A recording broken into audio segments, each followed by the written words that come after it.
अस्सलाम वालेकुम viewers, hope you all are doing well. Welcome back to my YouTube channel. तो हम जो है कुछ लफ्ज़ जो है वो बार बार डिस्कस करते हैं केमिस्ट्री में, जिसमें हमने एटम्स के बारे में पढ़ा, मॉलिक्यूल्स के बारे में पढ़ा। इसी तरीके से एक बहुत इंपॉर्टेंट टर्म्स है जो कि है आयंस। तो आज हम आयंस के बारे में डिस्कस करेंगे। आयंस क्या होते हैं? एटम्स और मॉलिक्यूल जो कि इलेक्ट्रॉन गेन करें या लॉस करें।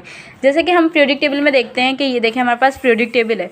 इसमें जो है जो 8th ग्रुप के एलिमेंट है ना, जैसे helium, neon, argon, krypton, xenon और रेडॉन, ये जो है क्या कहलाती हैं? आइडियल गैसेस कहलाती हैं। और पीरियोडिक टेबल के जितने भी बाकी एलिमेंट्स हैं वो क्या है? इसकी तरह बनना चाहते हैं, ठीक है, क्योंकि जो है वो सबसे ज़्यादा स्टेबल जो है वो गैसेस होती हैं और इनर्ट होती हैं। तो इस वजह से तो एटम्स जो केमिकल बॉन्ड बनाते हैं ना, वो भी इसी वजह से कि जो है ये 8th ग्रुप की तरह जो है वो अपनी कन्फिग्रेशन जो है वो अटेंड कर सकें, ताकि वो भी जो है नोबल गैसेस हैं उसकी तरह क्या हो जाए? स्टेबल हो जाए।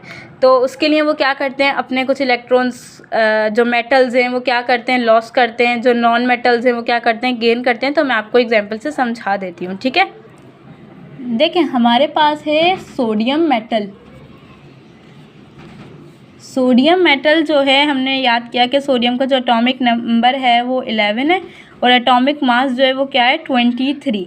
अगर हम इसकी कन्फिग्रेशन करें, हमने सीखी थी लास्ट वीडियो में कन्फिग्रेशन करना, तो इसके अंदर जो है वो क्या होगा? प्रोटॉन्स, जो इसका एटॉमिक नंबर है वही इसके प्रोटॉन्स, और न्यूट्रॉन्स क्या होते हैं? एटॉमिक मास में से माइनस कर दें एटॉमिक नंबर 23 - 11, तो वी विल गेट 22 इसके क्या होगा? न्यूट्रॉन्स हो गए। अब अगर हम इसके इलेक्ट्रॉनिक कन्फिग्रेशन करें तो क्या होगा? फर्स्ट शेल जो कि के शेल कहलाता है, उसके अंदर जो है वो कितने इलेक्ट्रॉन्स आ जाएंगे? 2। हमने 2n² वाला फॉर्मूला देखा था। उसके बाद जो सेकंड शेल है उसके अंदर कितने इलेक्ट्रॉन्स आ जाएंगे? 8। तो हमने 8 इलेक्ट्रॉन्स को जो है वो फिल कर दिया, ठीक है। अब ये कितने इलेक्ट्रॉन्स हो गए? 1 2 3 4 5 6 7 8 9 10। और सोडियम के पास टोटल कितने इलेक्ट्रॉन्स है? 11। तो जो आखिरी इलेक्ट्रॉन है वो जो है हमारे पास कहाँ जाएगा? थर्ड शेल में।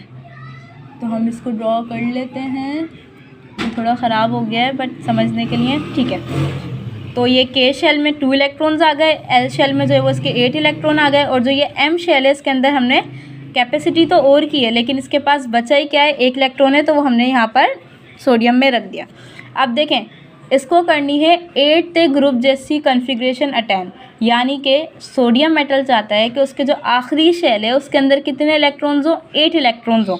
तो इसके लिए ज़्यादा आसान क्या है? ये अपना 1 इलेक्ट्रॉन किसी को दे दे। अगर ये अपना 1 इलेक्ट्रॉन किसी को दे देगा तो क्या होगा? ये वाला जो शेल है ये ख़त्म हो जाएगा, और ये जो एल शेल है ये इसका क्या हो जाएगा? वैलेंस शेल बन जाएगा, और इसके अंदर ऑलरेडी क्या है? 8 इलेक्ट्रॉन है।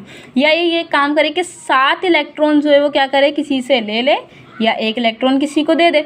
तो ऑब्वियसली इसके लिए ये ज़्यादा आसान है कि ये क्या करता है? 1 इलेक्ट्रॉन जो है वो किसी को दे देता है। तो मेटल की तो प्रॉपर्टी होती है कि वो इलेक्ट्रॉन क्या करता है? लॉस करता है।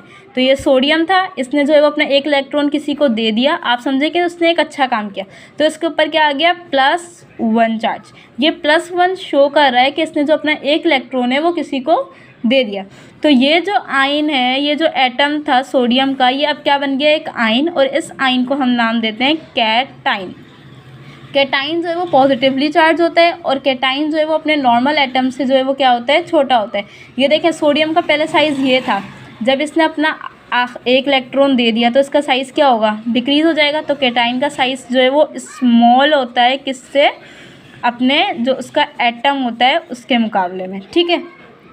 तो ये हमने कैटाइन को डिस्कस किया। अब हम जो है वो एनाइन को डिस्कस कर लेते हैं। तो उसके लिए हम किसी नॉन मेटल को कंसिडर कर लेते हैं। तो हमने लिख लिया क्लोरीन।